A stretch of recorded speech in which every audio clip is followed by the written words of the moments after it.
Magandang araw po muli sa inyong lahat. Sino po sa inyo ang mahilig sa tsismis? Ayaw niyong aminin, hindi po ba? Pero tayong mga Pilipino, napakahilig natin sa tsismis. Amen? Kaya nga po, kung titignan niyo sa YouTube pa lang, mas maraming nanunood sa showbiz, sa buhay ng mga artista kesa sa misa. Di po ba? Kapag tsismisan na, kahit maghapon, kaya mong makinig. Pero kapag salita na ng Diyos, 1 oras pa lang, naiinip ka na. Di po ba?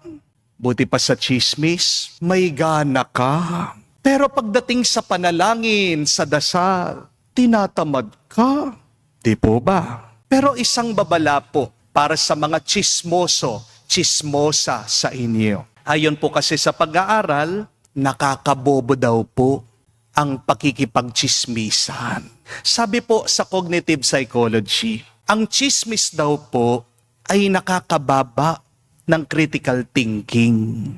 Kaya kapag palagi kang nakikisawsaw sa tsismis, nasasanay daw yung utak mo sa haka-haka, sa hindi totoo, sa walang ebidensya.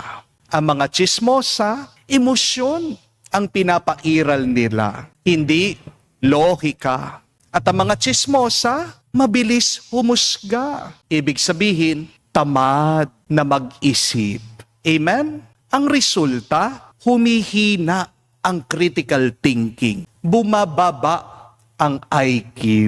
Kaya nga po, napakaganda ng isang kasabihan gossip dies when it hits a wise person's ears. Hindi po tsismoso ang mga matatalinong tao. At siguradong hindi matalino ang isang tsismoso. Ang tanong ko po sa inyo, ano kayo? Ano ka? Matalino o tsismoso? Mag-ingat po kayo dahil kasalanan ang pakikipagtsismisan. To gossip is to bear false witness. Nagsisinungaling ka at gumagawa ka ng kwento kapag nakikipagtsismisan ka. Ano po ang kasabihan? Do not invent with your lips what your eyes did not see. Ulitin ko po yon. Do not invent with your lips what your eyes did not see. Hindi po makakristyano ang gumagawa ng kwento. Dahil ang tunay na Kristiyano, naninindigan sa katotohanan. Tandaan niyo po, kalaban ni Kristo ang mga tsismoso. Yan po yung ating narinig sa ating ebanghelyo. Ginawan daw po ng kwento ang ating Panginoong Hesukristo. Ang sabi daw ng mga Pariseo, sinasapian siya ni Beelzebul at sa kapangyarihan ng pinuno ng demonyo, siya'y nakakapagpalayas ng ibang demonyo. Isipin niyo po yun. Nagpagaling na si Jesus, nagpapalaya siya sa mga taong nahihirapan, binabalik niya ang dangal at pag-asa sa mga tao na inaalihan ng masama. Pagkatapos, masama pang kwento ang kinakalat nila tungkol sa Kanya. Imbis na pasasalamat, panlalait ang tinanggap ng ating Panginoon.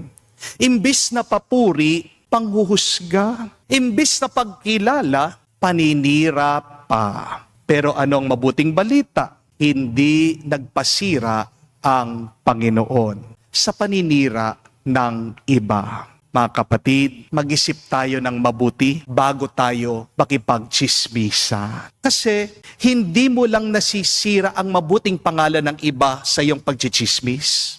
Kapag nagtsitsismis ka, nasisira mo din ang mabuti mong pangalan. Amen? There is no honor in gossiping, and there is no grace in spreading rumors. Unawain mo, ang paninira mo sa iba, babalik din sa iyo. At minsan, mas malala pa, mas grabe pa. Amen? Ano po ang sabi? Napakaganda ni San Agustin. Ang sinungaling na dila ay pumapatay ng kaluluwa. Wow! Ang ganda pong paalaala, no? Ang sinungaling na dila ay pumapatay ng kaluluwa. Ibig sabihin, kapag nagchichismis ka, nadadamay din kawawa ang iyong kaluluwa. Kaya kapag nakakarinig tayo ng chismis, tumahimik na lang tayo. Umiwas tayong makinig. Have no interest in gossips. At kung chinichismis man tayo ng iba, gayahin natin ang ating Panginoong Hesukristo. Huwag tayong papatol sa mga nagchichismis, sa mga naninira sa atin. Amen? Tingnan niyo po si Jesus. Hindi niya minura ang mga eskriba, hindi siya nakipag-away, hindi siya nagwala, hindi siya gumawa ng eksena. Sa halip, nagturo daw siya. Dahil alam ng ating Panginoong Hesukristo, ang chismis ay hindi natatalo sa sigaw. Natatalo ang chismis sa katotohanan at sa paninindigan. Napakaganda po ng sabi ni San Francisco ng Sales. Never answer the foolish arguments of gossip. Silence is often the best reply. Silence is often the best reply. Ang sabi naman po ni San Bernardo ng Clairvaux, he who guards his tongue preserves his soul. He who guards his tongue preserves his soul. Mga kapatid, hindi lahat ng salita ay kailangan mong sagutin. Amen? Para hindi na humaba ang pinag-uusapan, para wala ng issue at away, tumahimik ka na lang. Kaya isa pong babala, ang chismis, nakakasira ng buhay, ng ating mga bahay at ng ating lipunan. Sabi po ni Jesus, kung ang isang bahay ay nagkakawatak-watak, hindi ito magtatagal. Ang chismis, naghahati ng pamilya, sumisira ng komunidad, at nagpapabagsak ng simbahan. Where there is gossip, there is the evil one.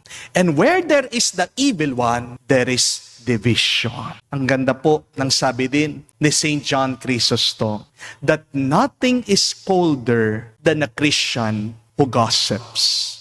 Nothing is colder than a Christian who gossips. Wala na pong ibang pinakamalala kung hindi ang isang Kristiyanong nagchichismis. Masakit na katotohanan, pero yan ang realidad. Hindi naman po lahat na nagsisimba kasi nagmamahal. Amen? At hindi naman lahat na nagsasalita, nagmamalasakit at totoo sa Diyos. Amen? Kaya nga po, mga kapatid, tandaan niyo po ito. Kapag may nagchichismis o naninira sa iyo, kung walang katotohanan, huwag mo nang patulan. Amen? Kung may katotohanan, itama mo ang iyong sarili.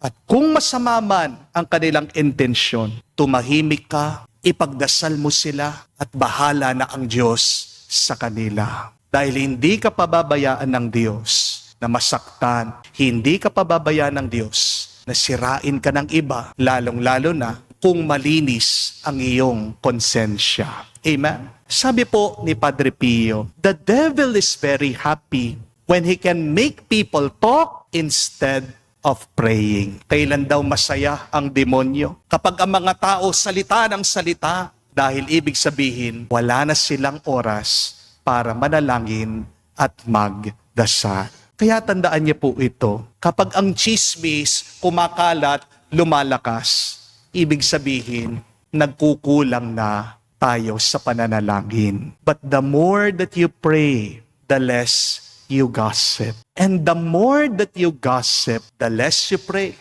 The less you pray, the less you're closer to God. And the less you're closer to God, the less you're happy, the less that you are peaceful. Mga kapatid, hindi naman lahat ng naririnig mo ay totoo. Hindi naman lahat na nagsasalita ay tama. At hindi naman lahat ng tahimik ay talo. Kung si Jesus ay pinagchismisan, kung si Jesus ay pinagbintangan, kung si Jesus ay hinusgahan, huwag kang magtaka kahit sa iyo mangyayari yan. Amen? Huwag mong itanong, ano kayang sinasabi nila tungkol sa akin. Ang mas magandang tanong ay ito, kanino ka makikinig? Sa chismis o sa katotohanan? Kanino ka makikinig? Sa naninira sa'yo o sa nagmamahal sa'yo? Sinong pagkakatiwalaan mo? Ang tao o ang Diyos? Harinawa, piliin natin ang katotohanan. Maging bingi tayo sa chismis o paninira ng iba. Pag sa Diyos ka nakikinig, may kapayapaan ka. At diyan mag-uumpisa ang isang mapayapa at masayang buhay. Amen. Tandaan niyo po, nakakabobo ang pagchichismis.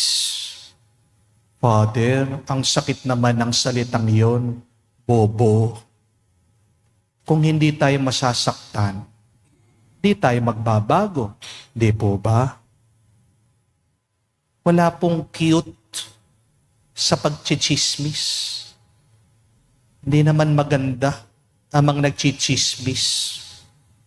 Tingnan niyo yung mga muka ng mga chismoso, chismosa.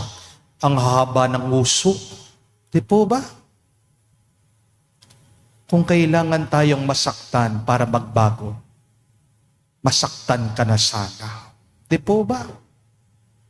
Nakakasira ng ating kaluluwa, sabi ng santo, ay ang isang dilang nagsisinungaling. Maging matalino ka. Ang kasabihan, kapag ang chismis ay dumapo sa tenga ng matalino, ito ay namamatay. Mga chismoso, chismosa, kaaway ng Diyos. Dahil ang mga chismoso at chismosa ay nagkakalat ng kasinungalingan. Sinong Diyos na ating sinasamba? Siya ang Diyos ng katotohanan.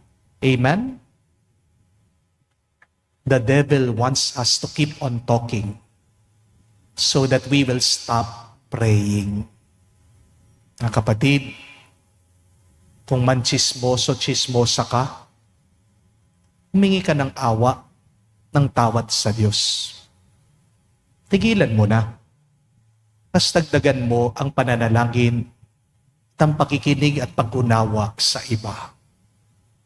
At kung ikaw man ay biktima ng pagchichismis, at kung ikaw man ay biktima ng chismis o paninira ng iba, kung hindi totoo, hayaan mo sila. Kung totoo, magdasal ka na magbago ka. Kung nasasaktan ka, pagdasal mo yan sa Diyos. Manatili tayo sa katahimikan. Bawal munang makinig sa chismis ng iba. Kung gusto mong maging mas pinagpala ang buhay mo, mag-focus ka sa mga panaginip, pangarap mo. Kung gusto mong maging mas blessed ka, sundan mo, mas makinig ka sa kagustuhan ng Diyos. Ang mga chismoso, chismosa, hindi pinagpapala. Amen? Kaya nga, magsumikap tayo na mabuhay sa katahimikan. Pagtahimik ang buhay mo, mas payapa ang iyong mararanasan. Sumainyo ang Panginoon. At sumaiyo rin.